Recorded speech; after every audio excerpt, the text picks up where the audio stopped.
Maya Hayes! What the hell did I tell you about sitting there? The white woman stormed across the cafeteria. Her heels clicked like gunshots on the tile floor. Mrs. Whitmore, I'm sorry, Sorry? You think sorry cuts it? The woman grabbed the girl's arm, twisted it, hard. These tables are for real families who pay real money, not charity cases like you. She yanked the 12-year-old out of her seat. The lunch tray crashed to the floor. Food splattered everywhere. Laughter erupted from nearby tables. Please, my dad pays the same. Your dad? The woman shoved her toward the corner. Your daddy is probably some welfare leech who lied on your application. Now get back there with the rest of the diversity hires before I have you expelled. A man appeared in the doorway. Brown paper bag dangling from frozen fingers. His mouth opened. No sound came out. He watched his daughter stumble toward a dark corner. Head down, shoulders shaking. Have you ever discovered your child was living a nightmare you knew nothing about? 6 hours earlier, Jonathan Hayes sat in his office in Washington, D.C. Papers covered every surface of his desk. Budget reports, reform proposals, investigation files. The brass nameplate on his door read simple words, Secretary of Education, United States Department of Education. 3 months in this position. 3 months of 14-hour days. 3 months trying to fix a broken system from the top down. His phone buzzed. A reminder popped up on the screen. Maya's birthday. 12 years old today. Jonathan leaned back in his leather chair. When did his daughter turn 12? When did he last have breakfast with her? Last week? 2 weeks ago? He scrolled through his messages. Maya's texts were always the same, short, cheerful. School's good, Dad. Don't worry about me. Focus on your work. His assistant knocked on the door. Sir, the conference call with the governor starts in 5 minutes. Jonathan stared at the reminder on his phone. Maya's smiling face looked back at him from his lock screen. That photo was from last year. Her first day at Pemberton Academy. She wore her new uniform. Pride radiated from her eyes. He'd chosen Pemberton carefully. Best private school in the state. $45,000 a year. Worth every penny for the inclusive, progressive environment they promised. Their brochure showed diverse students laughing together, learning together, thriving together. Maya deserved that. After her mother died 3 years ago, Maya deserved every good thing this world could offer. Cancel the call, Jonathan said suddenly. His assistant blinked. Sir? Cancel it. Reschedule for tomorrow. He grabbed his coat. I'm going to see my daughter. The drive from D.C. to Pemberton took 2 hours. Jonathan spent the first 30 minutes on calls, policy discussions, budget negotiations, the usual chaos. Then he turned off his phone, rolled down the windows, let the spring air fill the car. He thought about Maya's voice last night on their call. She'd sounded tired, distant. When he asked if everything was okay, she said yes, always yes. But something in her tone made him pause, a hesitation, a catch in her breath. He'd let it go. Told himself she was probably just exhausted from schoolwork, from adjusting to a new environment. Now that hesitation gnawed at him. Jonathan pulled into a deli near the school, the same place he and Maya used to go before her mother passed, their special spot. He ordered 2 sandwiches, turkey and Swiss, extra pickles, Maya's favorite. The woman behind the counter smiled. Haven't seen you in a while. Work, Jonathan said. Too much work. She'll be happy to see you. Would she? He'd been so absent lately, so consumed by his mission to reform education nationwide, so focused on helping millions of children he barely knew. He'd forgotten to show up for the one child who mattered most. Jonathan parked in the visitor lot at Pemberton Academy. The building rose before him like a monument to wealth. Stone columns, manicured lawns, a fountain in the center courtyard. He walked to the front office, showed his ID, not his federal credentials, just his driver's license. Jonathan Hayes, Maya's father, regular parent. The secretary barely looked up. "Sign in here. Visitor badge. You know where the cafeteria is?" "Yes, thank you." She handed him a sticker badge. Generic, yellow. "Visitor," printed in bold letters. Jonathan walked through the halls. Marble floors, dark wood panels, photos of distinguished alumni lined the walls, all white faces, century after century of privilege staring down at him. He pushed the thought away. This was a good school. They'd accepted Maya. They'd promised an opportunity, equality, excellence. The cafeteria doors appeared ahead. Sounds of laughter and conversation drifted through. Normal, happy, safe. Jonathan smiled. He'd surprise Maya. They'd eat lunch together. Maybe he'd take her out early, spend the afternoon together, make up for lost time. He adjusted the paper bag in his hand, pushed open the door, and saw his daughter's face crumple as a white woman grabbed her arm, saw her stumble, saw milk hit the floor, saw tears streak down her cheeks, heard the words, "Scholarship trash, diversity quota, you people." The bag slipped from his fingers, hit the ground with a soft thud nobody else heard, because everyone was watching Maya, watching her humiliation, some laughing, some recording on their phones, some just staring, silent, complicit. Jonathan couldn't move, couldn't speak, couldn't process what his eyes were showing him. This was the school he'd chosen, the school he'd trusted. The school paid $45,000 a year to keep his daughter safe. Jonathan stood paralyzed. His brain struggled to connect what he saw with where he was. This couldn't be Pemberton Academy. The school with the glossy brochures, the diversity awards on their website, the testimonials from happy families. This couldn't be real. Maya picked herself up from the floor. Milk soaked into her uniform. The white woman towered over her, arms crossed, face twisted with disgust. "Clean that up, now." "Yes, Mrs. Whitmore." Maya knelt, started gathering pieces of her lunch tray. Her hands shook. Other students walked past, stepped over her. Some laughed. One kicked a piece of bread further away. Jonathan's feet moved forward, then stopped. "Wait, look. Understand what's happening here." He stepped to the side, positioned himself behind a support column, pulled out his phone, started recording. The cafeteria layout revealed itself slowly, like a curtain pulling back on a stage.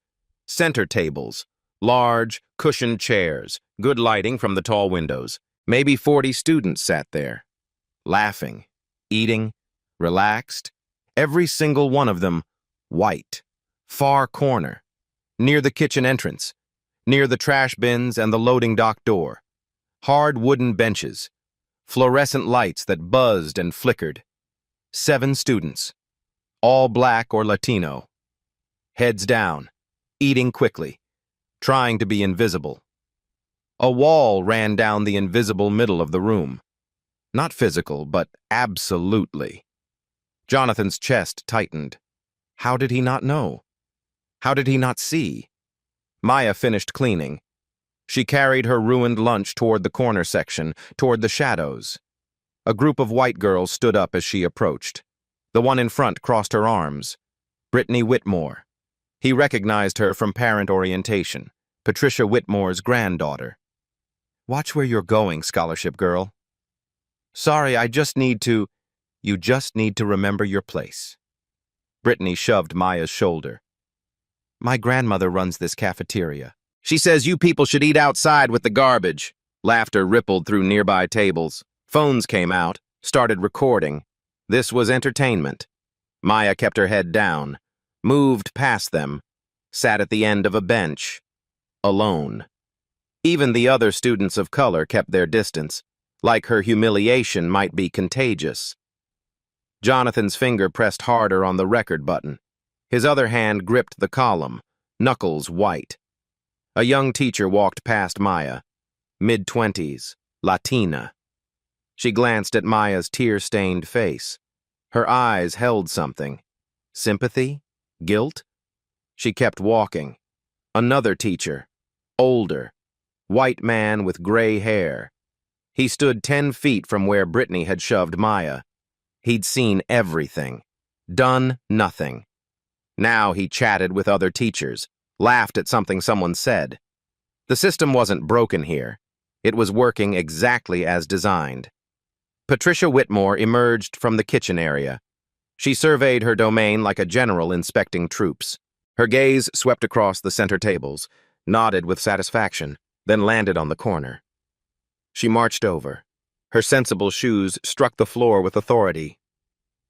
Maya Hayes. Maya jumped, looked up. Yes, ma'am?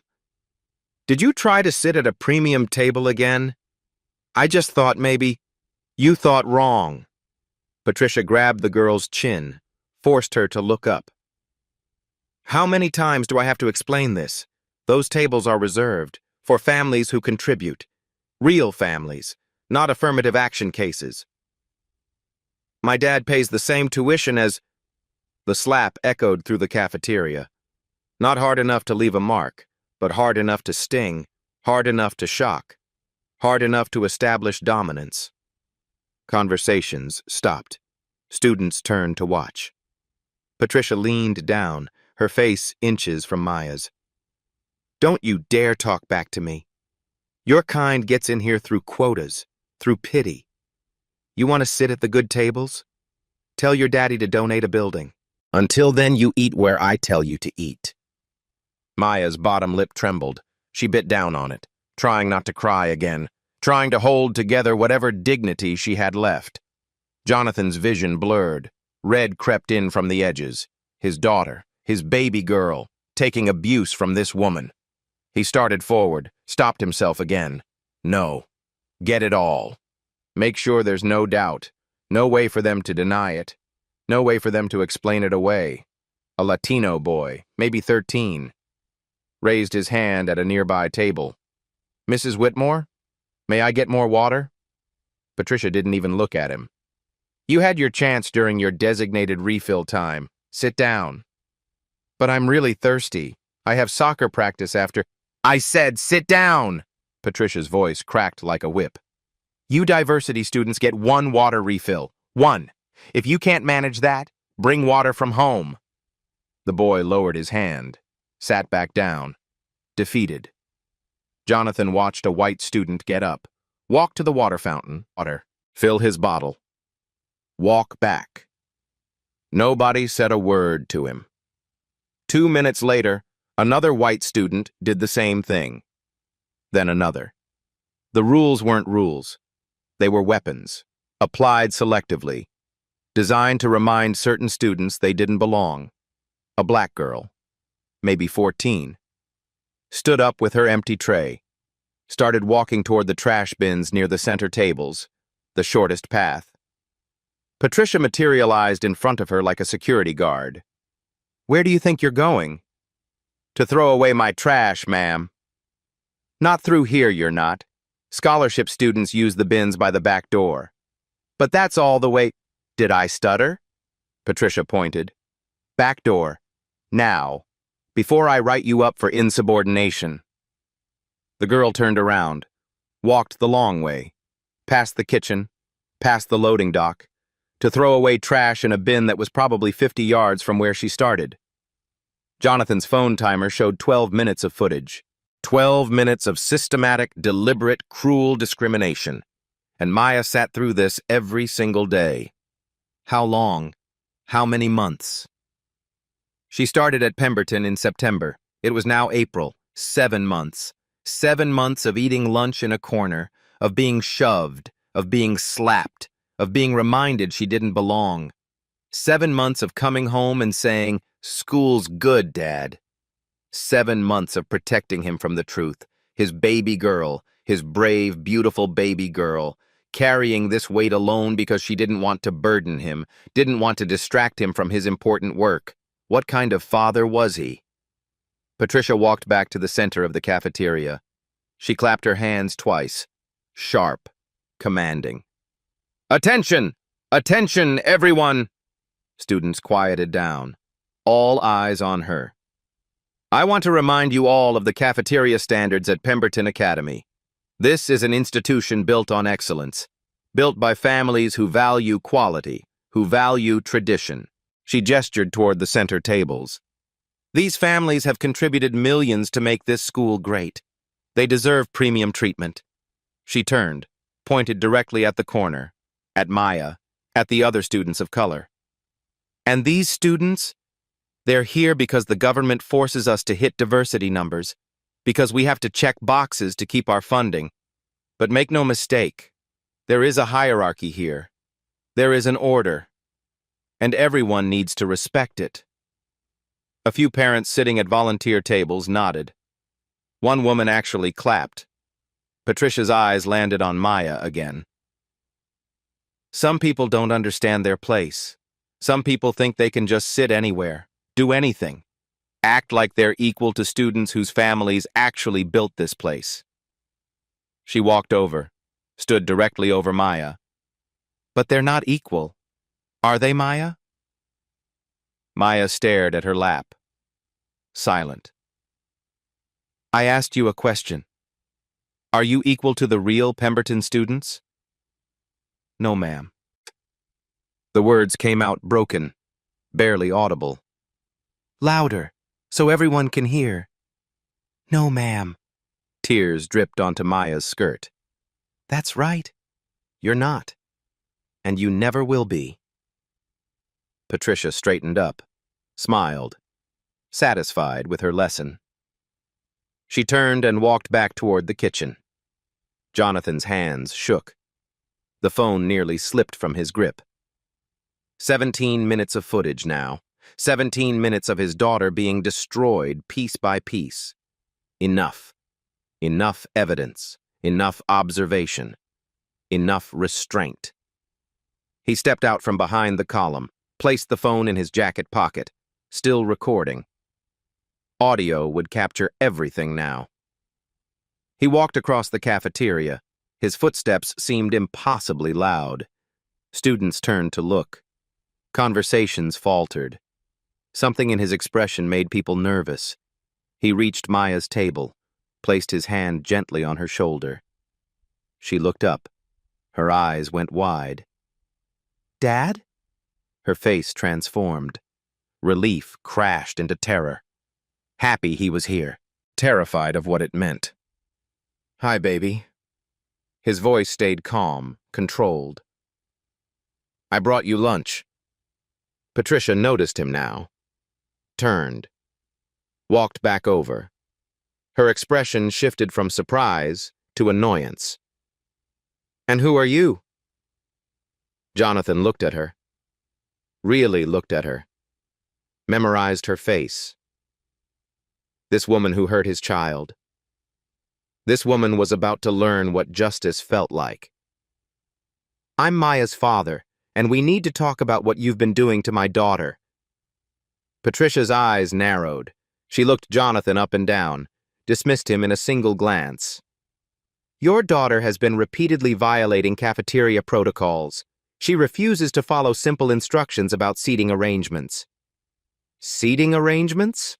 Jonathan's voice stayed level. "You mean segregation?" Gasps rippled through nearby tables. The word hung in the air like smoke. Patricia's face flushed red. "How dare you?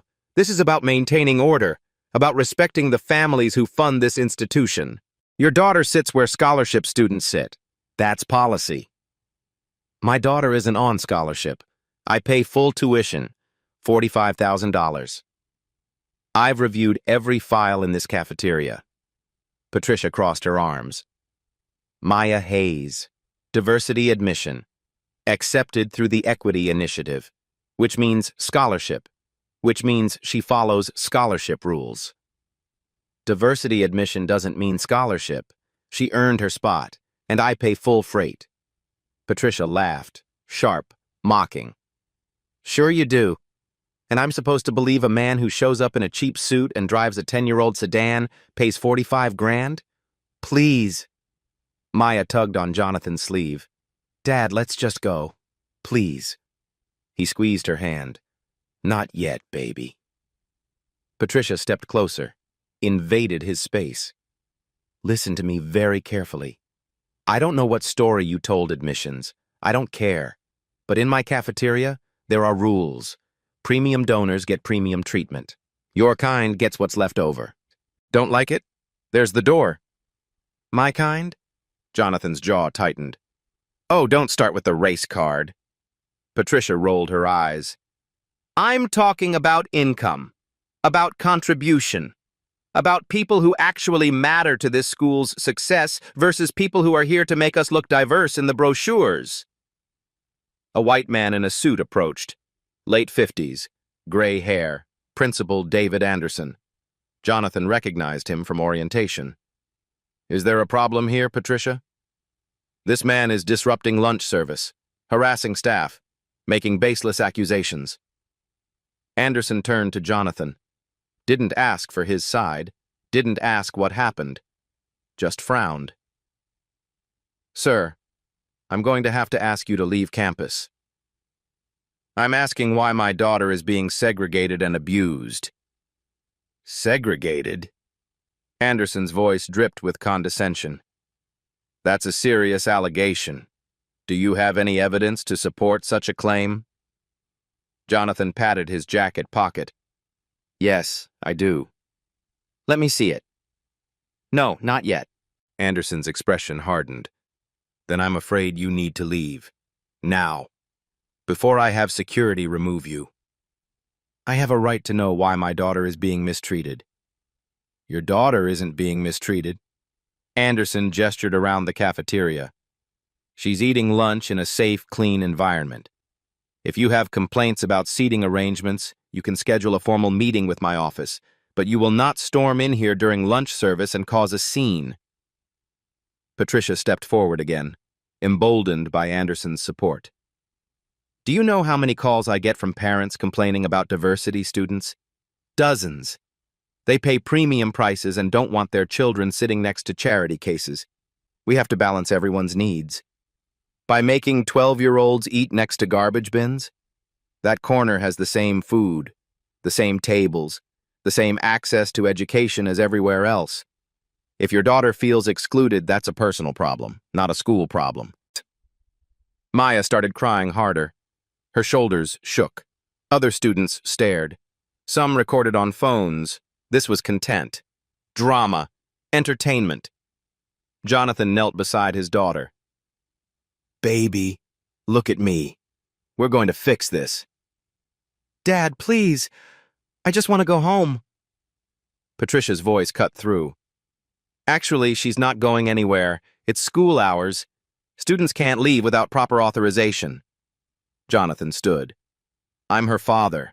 I'm taking her home. Not without filling out an early dismissal form. Not without approval from the administration. Patricia pulled out her phone. In fact, given your hostile behavior, I'm calling security. Hostile behavior? I asked questions about discrimination. You're aggressive, confrontational. Your body language is threatening. Patricia spoke into her phone. Security to the cafeteria. We have a potentially dangerous situation. Dangerous? Jonathan's voice rose for the first time.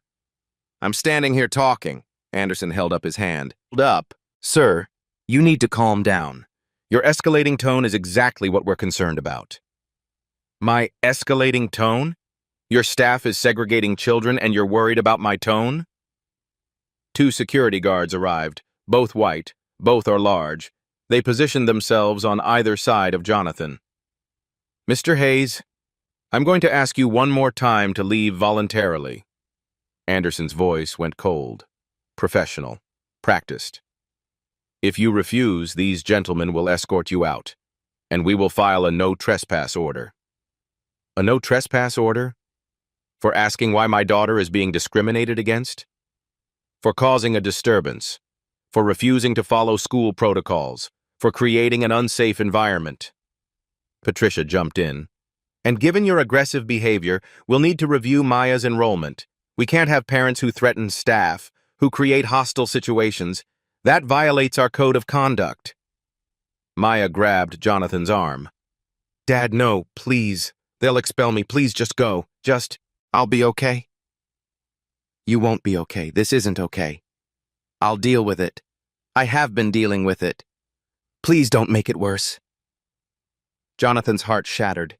His daughter was begging him to leave her in this nightmare, to walk away, to let it continue, because she was more afraid of being expelled than she was of being abused. Anderson nodded to the security guards. Gentlemen, please escort Mr. Hayes off campus.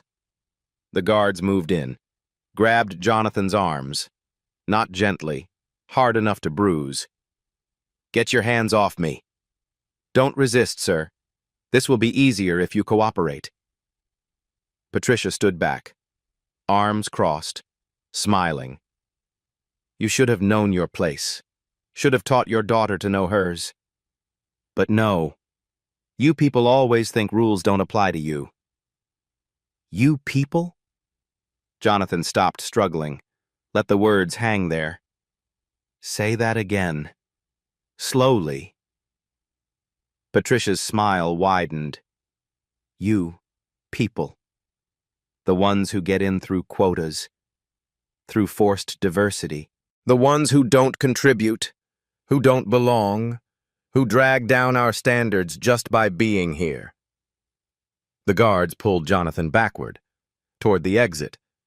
Students watched. Some laughed. Brittany Whitmore stood with her friends, recording everything.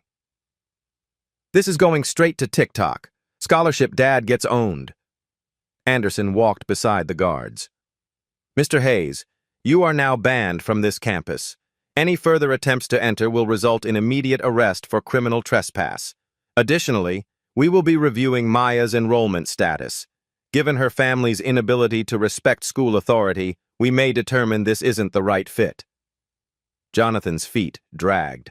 The guards pulled harder. Maya followed, crying. Please don't expel me. Please, this is the only good school. If I get expelled, my record... Patricia called after them. Maybe you should have thought about that before your father came in here acting like a thug. Actions have consequences, sweetheart. You're about to learn that lesson. They reached the cafeteria exit. The guards shoved Jonathan through, not hard enough to make him fall, but hard enough to humiliate him. Other parents watched from volunteer tables. Some looked uncomfortable. Most looked satisfied. Order restored. Troublemaker removed. Problem solved.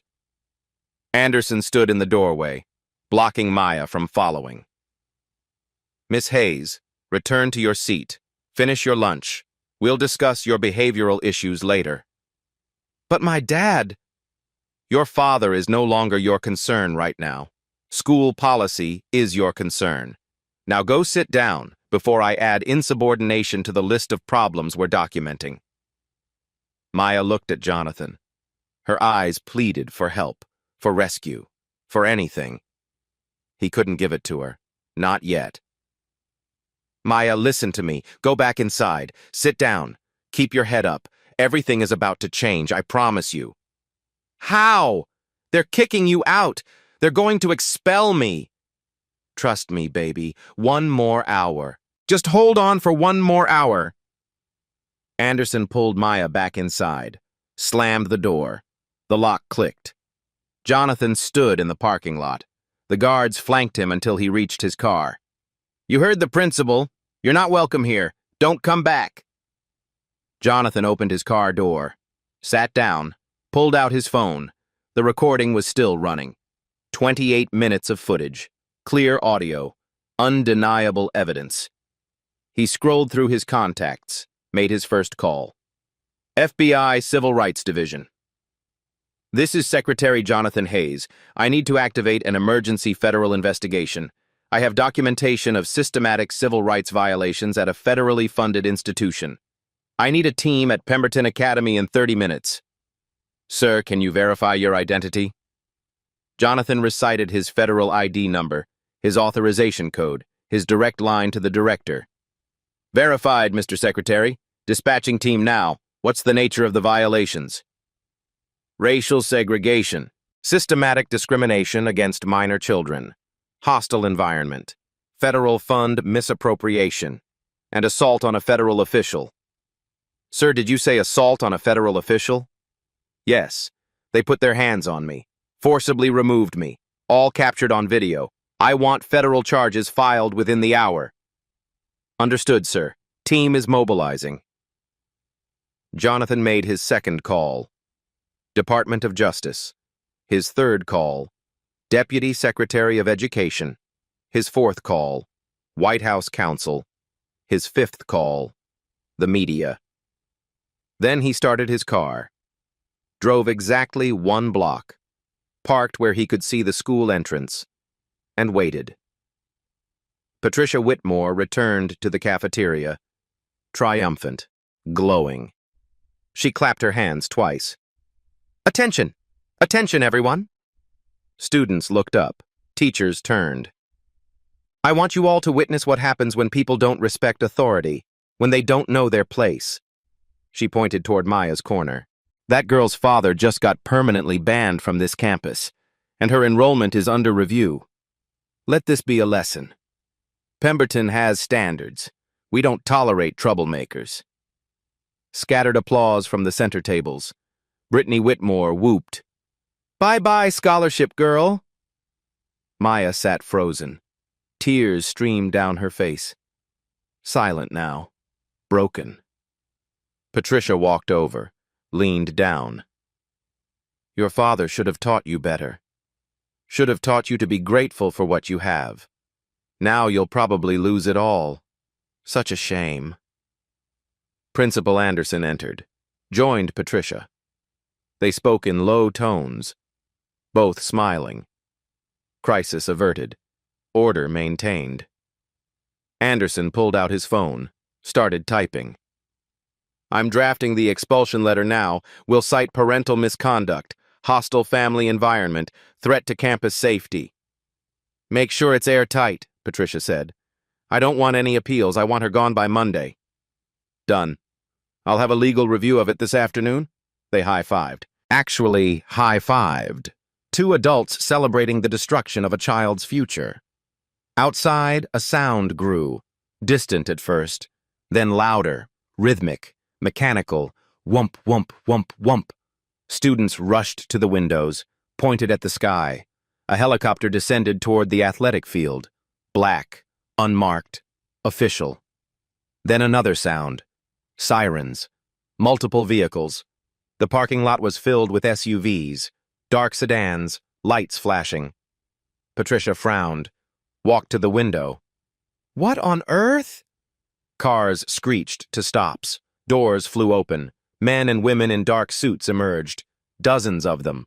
White letters on their backs. FBI, DOJ. Is this some kind of drill? Anderson's face went pale. More vehicles arrived. Local news vans, cameras, reporters setting up on the lawn. The cafeteria doors burst open. 15 federal agents entered. Tactical vests, weapons holstered but visible. They moved with military precision, positioned themselves at every exit. An agent in front held up credentials. FBI, everyone remains calm. Stay seated. This is an official federal investigation. Patricia's mouth fell open. Investigation? Of what? Who called you? Ma'am, we'll explain shortly. Right now we need Principal Anderson and Patricia Whitmore to come with us. Anderson stepped forward. I'm Principal Anderson. There must be some mistake. We're a private educational institution. We haven't... No mistake, sir. Please come with us to your office. Now. The agents weren't asking. They were commanding. Patricia and Anderson exchanged glances, confused, nervous. But I'm still confident, still believing their authority meant something. They walked toward the main office. Agents surrounded them, flanked them, like suspects.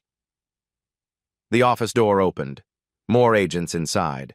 They'd already secured the space. Computers, files, everything. And sitting in Anderson's chair, calm as Sunday morning, was Jonathan Hayes. Patricia's eyes went wide. You? How did you— Sit down, Mrs. Whitmore. I will not. Security. Get this man out of my— An agent stepped forward. Ma'am, sit. Down. The command in his voice left no room for argument. Patricia sat. Anderson collapsed into the other chair. His hands shook. Jonathan stood, reached into his jacket, pulled out a leather credential case. He placed it on the desk, opened it. The federal seal gleamed under the fluorescent lights. United States Department of Education, Office of the Secretary, Jonathan Hayes. The words hit like bullets. Patricia's face was drained of color, white, then gray.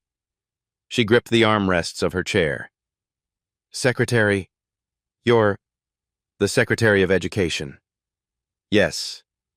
The person who controls every federal dollar that flows into this institution. Anderson made a choking sound. His eyes rolled back. He slumped forward. An agent caught him before he hit the desk. Someone get him water, the lead FBI agent said. And a medic if he doesn't come around. Patricia stared at the badge.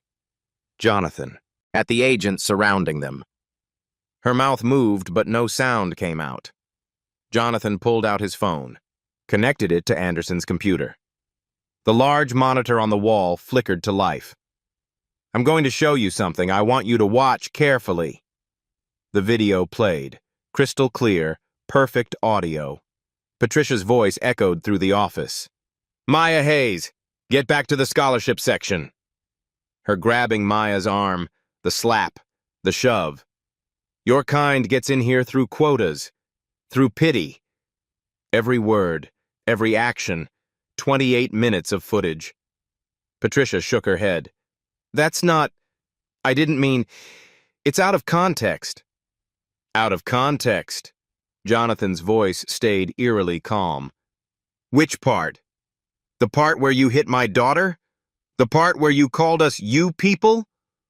The part where you threatened to destroy her future? Anderson came. Saw the video. Saw himself standing there. Doing nothing. Then ordering Jonathan removed. Oh God. Oh my God. Let me tell you what's happening right now, Jonathan said. As we speak, your federal funding is being frozen. $12 million. Gone. Patricia gasped. You can't— I can, and I did. 30 minutes ago. He turned to the FBI agent. Agent Morrison, please read them their rights. Wait! Patricia shot to her feet. An agent pushed her back down. Wait, please, I didn't know who you were. If I'd known— If you'd known, you would have what? Treated my daughter like a human being? Only treated her with dignity because her father has power? Jonathan leaned forward. That's exactly the problem, Mrs. Whitmore. Agent Morrison stepped forward. Patricia Whitmore, David Anderson, you're both under arrest for violation of federal civil rights law, Title VI of the Civil Rights Act of 1964. You have the right to remain silent. Patricia's face crumpled. Tears started. Real ones now. Not righteous anger, pure terror. Please, I have grandchildren here. I've worked here for 30 years. I'll lose my pension, my reputation, everything. Jonathan thought of Maya's face, her tears, her begging him to leave so she wouldn't get expelled. You should have thought about that before you hurt children. Agent Morrison pulled out handcuffs. The metal clicked around Patricia's wrists. Then Anderson's. No, please. Not in front of everyone. Please. But the agents led them out, through the main office, into the hallway where students and teachers watched through windows, past the cafeteria where Maya sat, still frozen, still not understanding, out the front doors where cameras waited, where the world was watching. Patricia Whitmore, handcuffed, crying, destroyed. Exactly as she deserved. The FBI vehicle pulled away. Patricia and Anderson sat in the back seat, handcuffed, crying. Cameras captured everything. Students pressed against windows. Phones recorded. The video would be viral within the hour. Jonathan stood on the front steps. Deputy Secretary Maria Carter arrived in a black sedan. She'd driven from D.C. the moment he called. "Mr. Secretary, the building is secure. Federal oversight is active. Convene emergency assembly. Everyone. 15 minutes. Inside the cafeteria, chaos erupted. Teachers couldn't control students. Questions flew. Accusations. Panic. Maya sat frozen in her corner. A young Latina teacher knelt beside her. "Miss Rodriguez." "Honey, is that man really your father? The Secretary of Education?" Maya nodded. Couldn't speak. "Oh God, I should have helped you. I'm so sorry." Other students backed away from Maya's table. The girl they'd mocked now held power. Real power. Federal power. Brittany Whitmore frantically texted her grandmother. No response. Called. Voicemail. Her hands shook. Her friends whispered, "Your grandma got arrested. We're screwed. Delete your videos." Too late. The FBI had already subpoenaed the school's servers.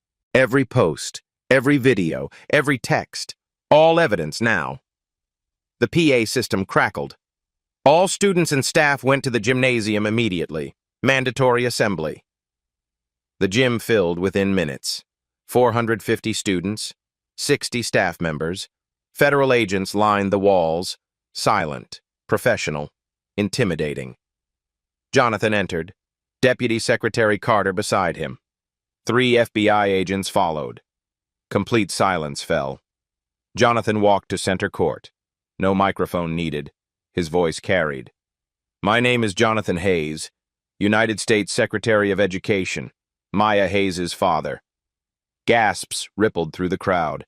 "This morning I came to bring my daughter lunch.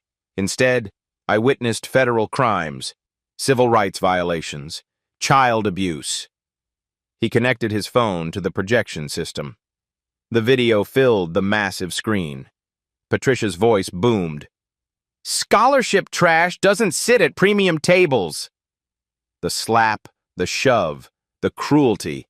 28 minutes played. Students watched themselves, their teachers, their administrators. The system they'd normalized. Some cried, some looked away, some vomited. The video ended.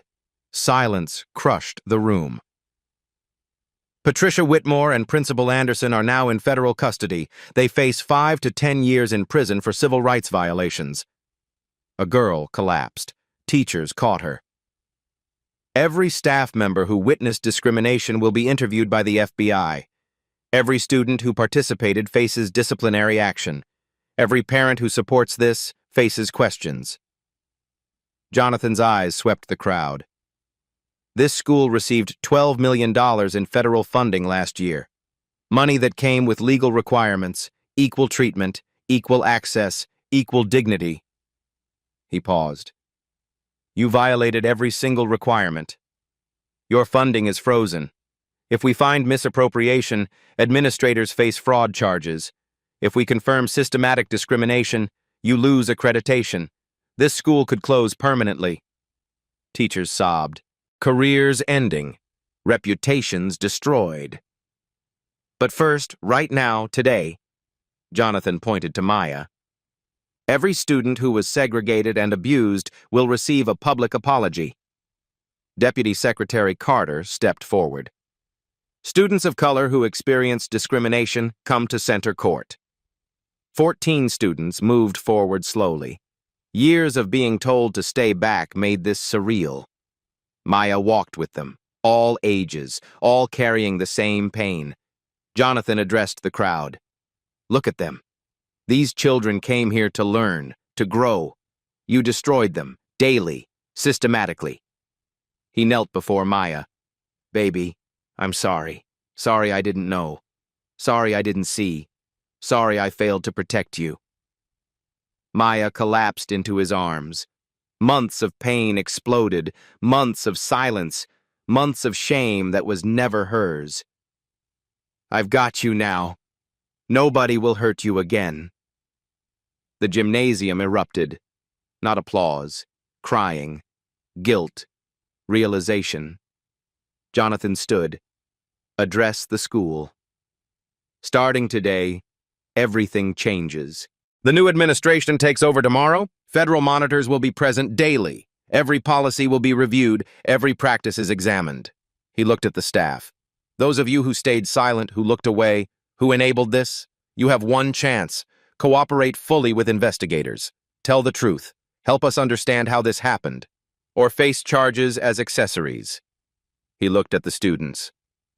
"Those who participated in harassment, you'll complete mandatory counseling, community service, write formal apologies. Your college applications will include documentation of this incident and your remediation." Finally, he looked at the 14 students standing beside Maya. "And these young people? They'll receive full scholarships, counseling support, academic assistance, everything this school should have provided from day one." He turned to leave, stopped, looked back. "One more thing. The cafeteria segregation ends today, permanently. Anyone who attempts to enforce it answers to the FBI." Jonathan took Maya's hand, led her out of the gymnasium, past silent students, past crying teachers, past the system that broke her, into sunlight, into freedom, into justice. The FBI investigation exploded within 48 hours. Agents interviewed 217 people, students, parents, former employees. The stories poured out like a broken dam. Maria Carter sat in FBI headquarters. Files covered every surface. An agent dropped another folder on the stack. "Former student, graduated 5 years ago, same abuse, same Patricia Whitmore." Maria read the transcript. Her stomach turned. "How far back does this go?"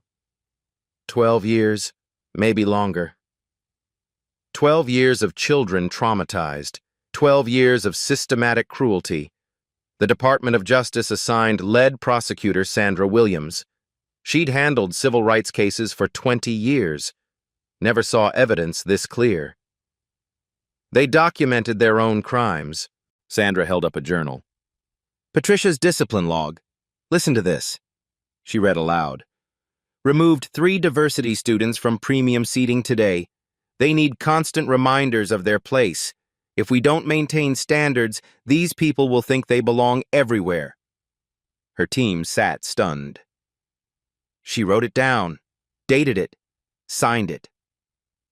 Internal emails surfaced during discovery. Anderson to Patricia.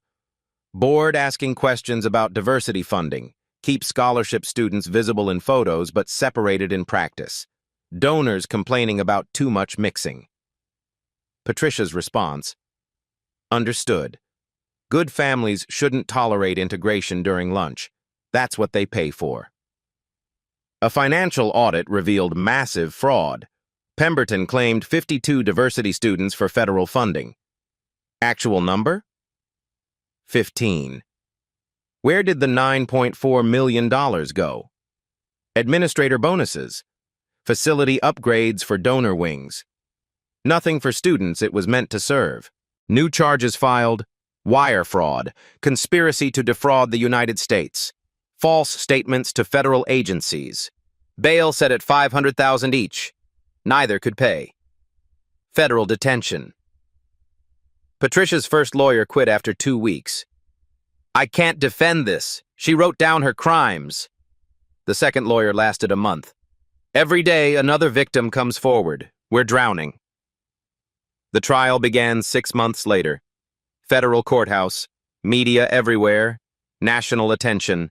17 families joined as plaintiffs, seeking damages, seeking justice, seeking acknowledgement. First witness. Maya Hayes. She walked to the stand. 13 now, taller, stronger, still carrying weight. Prosecutor Sandra Williams approached gently. Maya, tell the jury about your first day at Pemberton.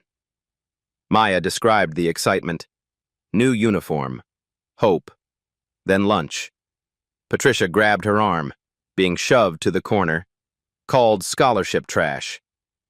I didn't tell my dad because I thought it was my fault. I thought if I worked harder, was quieter, smaller, maybe they'd let me sit with everyone else. Did that work? No. It got worse. Patricia made examples of us, called us out publicly, reminded everyone we didn't belong. Tears streamed down her face. The worst part wasn't the words. It was watching teachers do nothing, watching parents agree, realizing the whole system was built to hurt us. Patricia stared at her lap, wouldn't look up. Maya testified for 3 hours. The jury cried openly. Next witness, Miguel Rodriguez, 15, Latino. Patricia wouldn't let me use the bathroom during lunch. Said diversity students had designated times. I had to wait 90 minutes. I wet myself. She made me clean it up while everyone watched. He broke down. I transferred schools. I still have nightmares. 14 students testified, all with similar stories, all traumatized, all scared. Former teacher Ashley Morrison testified, white, mid-30s. Quit 3 years ago. I tried to stop it once. Patricia went to Anderson.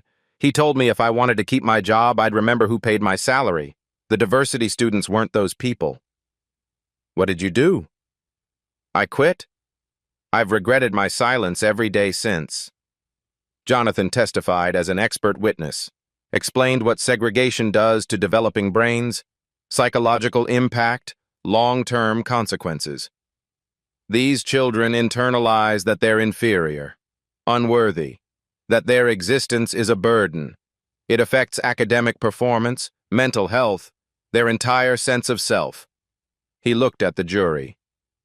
My daughter told me she wished she could disappear, stop existing, because existing meant taking up space she didn't deserve. That's what Pemberton did to her. The defense called no witnesses. Evidence was overwhelming, undeniable, damning. The jury deliberated for 4 hours, guilty on all counts. Sentencing came 3 weeks later. Patricia stood before Judge Martinez. Black woman, grew up poor, grew up, fought through a system designed to stop her. Mrs. Whitmore, you targeted vulnerable children who trusted institutions to protect them. You weaponized your position to inflict maximum psychological harm. Pause. Let the words settle. 5 years in federal prison. No early release. Lifetime ban from working with children. $1.2 million restitution. Patricia collapsed. Guards caught her. Anderson received 3 years. $800,000 restitution. Lifetime education ban. 3 other administrators received probation. Careers over. Reputations destroyed. Civil case settled. $22 million from insurance. $8 million from Pemberton liquidated assets. But money wasn't the victory. Transformation was. Pemberton fired the entire administration. Hired Dr. Jennifer Washington. Black woman, 25 years fighting for equity. Within 1 year, 40% of students of color. Real diversity. Real integration. Real change. Cafeteria renovated. All premium seating removed. 1 community space, renamed Maya Hayes Justice Hall. Congress passed the Educational Equity and Transparency Act 8 months later. Journalists called it Maya's Law. Required all private schools receiving federal funds to report demographic data. Seating arrangements, discipline rates, resource allocation. Everything is transparent. Monitored. Violations meant immediate funding loss. Federal investigation. Criminal prosecution. Within 2 years, 47 schools self-reported violations. 12 lost accreditation. 3 closed permanently. The Department of Education created a national hotline. Students reported discrimination anonymously. Trained counselors responded. Federal investigators followed up. First year, 3,000 reports. The problem was bigger than anyone imagined. Netflix produced a documentary. Lunchroom Justice, The Pemberton Case.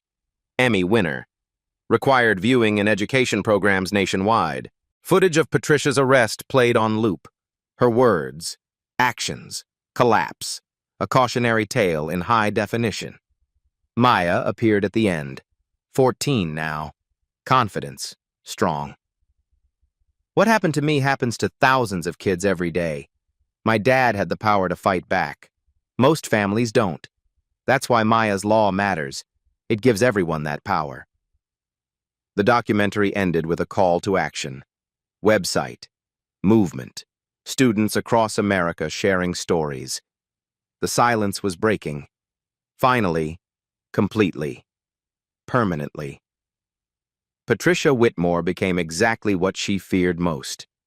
Not a symbol of standards and excellence, a symbol of shame, of hatred, of everything wrong with institutions that claim inclusion while practicing exclusion. Her name would live forever, but not the way she wanted, as a warning, as a lesson, as proof that justice, though sometimes slow, eventually comes for those who hurt children. 3 years later, Maya Hayes stood at the podium in Pemberton Academy's auditorium. Not the scared 12-year-old who ate lunch in corners. A confident 15-year-old who'd changed the world. Valedictorian. Perfect GPA. Harvard early admission with full scholarship. She looked out at the audience. Students, parents, media. Her father is in the front row. 3 years ago, I wanted to disappear. I thought if I could just be smaller, quieter, invisible, maybe the pain would stop. Her voice carried. Strong. Clear. No hesitation. My father came to bring me lunch. Just lunch. A simple surprise. Instead, he discovered I was living in hell. And he had a choice. He could have taken me home. Transferred me somewhere else. Made the problem go away quietly. She paused. But he didn't. He chose justice, not just for me. For every child suffering in silence. The audience erupted in applause. Maya waited for silence. Patricia Whitmore is in prison. Principal Anderson is banned from education forever. The system that protected them is dismantled. Maya's law is changing schools across America.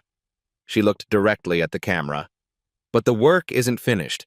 3,000 kids reported discrimination in the first year after Maya's law passed. 3,000. That's 3,000 families who needed my father's power to fight back, who needed federal law to protect their children. Her eyes blazed. Discrimination thrives in silence. It dies when we speak, when we document, when we refuse to accept that cruelty is normal. Maya stepped back. Jonathan joined her on stage. They stood together, father and daughter, warriors. Jonathan took the microphone. I came to bring my daughter sandwiches, turkey and Swiss, extra pickles. I left with evidence that destroyed careers. That changed laws.